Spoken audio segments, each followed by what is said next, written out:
Aladdin Story Part 2. Aladdin showed the African magician the house, and carried the 2 pieces of gold to his mother, who went out and bought provisions, and, considering she wanted various utensils, borrowed them of her neighbors. She spent the whole day in preparing the supper, and at night, when it was ready, said to her, "Son, perhaps the stranger knows not how to find our house. Go and bring him, if you meet with him." Aladdin was just ready to go, when the magician knocked at the door, and came in loaded with wine and all sorts of fruits, which he brought for a dessert.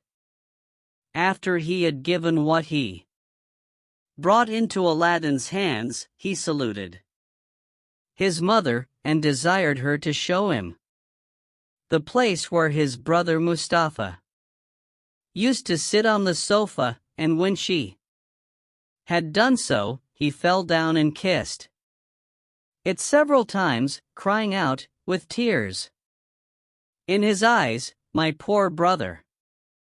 How unhappy am I, not to have come soon enough to give you one last embrace." Aladdin's mother desired him to sit down in the same place, but he declined. "No," said he, "I shall not do that, but give me leave to sit opposite to it, that, although I see not the master of a family so dear to me, I may at least behold the place where he used to sit." When the magician had made choice of a place, and sat down, he began to enter into discourse with Aladdin's mother. "My good sister," said he, "do not be surprised at your never having seen me all the time you have been married to my brother Mustafa of happy memory.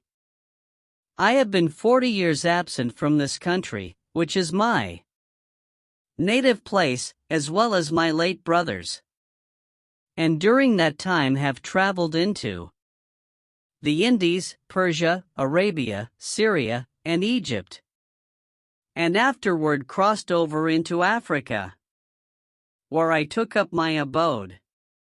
At last, as it is natural for a man, I was desirous to see my native country again, and to embrace my dear brother, and finding I had strength enough to undertake so long a journey, I made the necessary preparations, and set out.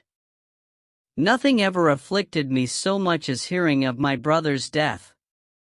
But God be praised for all things. It is a comfort for me to find, as it were, my brother in a son who has his most remarkable features." The African magician, perceiving that the widow wept at the remembrance of her husband, changed the conversation, and turning toward her son, asked him, "What business do you follow? Are you of any trade?" At this question the youth hung down his head, and was not a little abashed. When his mother answered, "Aladdin is an idle fellow. His father, when alive, strove all he could to teach him his trade, but could not succeed, and since his death, notwithstanding all I can say to him, he does nothing but idle away his time in the streets, as you saw him, without considering he is no longer a child, and if you do not make him ashamed of it, I despair of his ever coming to any good. For my part, I am resolved, one of these days, to turn him out of doors, and let him provide for himself." After these words Aladdin's mother burst into tears, and the magician said, "This is not well, nephew. You must think of helping yourself and getting your livelihood. There are many sorts of trades. Perhaps you do not like your father's and would prefer another. I will endeavor to help you. If you have no mind to learn any handicraft, I will take a shop for you, furnish it with all sorts of fine stuffs and linens, and then with the money you make of them, you can lay in fresh goods and live in an honorable way. Tell me freely what you think of my proposal. You shall always find me ready to keep my word." This plan just suited Aladdin, who hated work. He told the magician he had a greater inclination to that business than to any other, and that he should be much obliged to him for his kindness.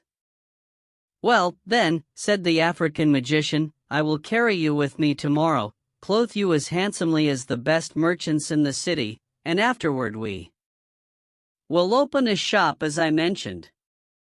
The widow, after his promises of kindness to her son, no longer doubted that the magician was her husband's brother.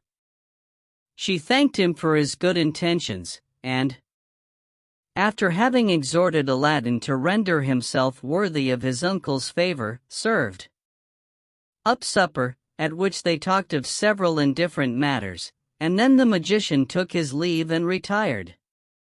He came again the next day, as he had promised, and took Aladdin with him to a merchant who sold all sorts of clothes for different ages and ranks ready-made, and a variety of fine stuffs, and bade Aladdin choose those he preferred, which he paid for.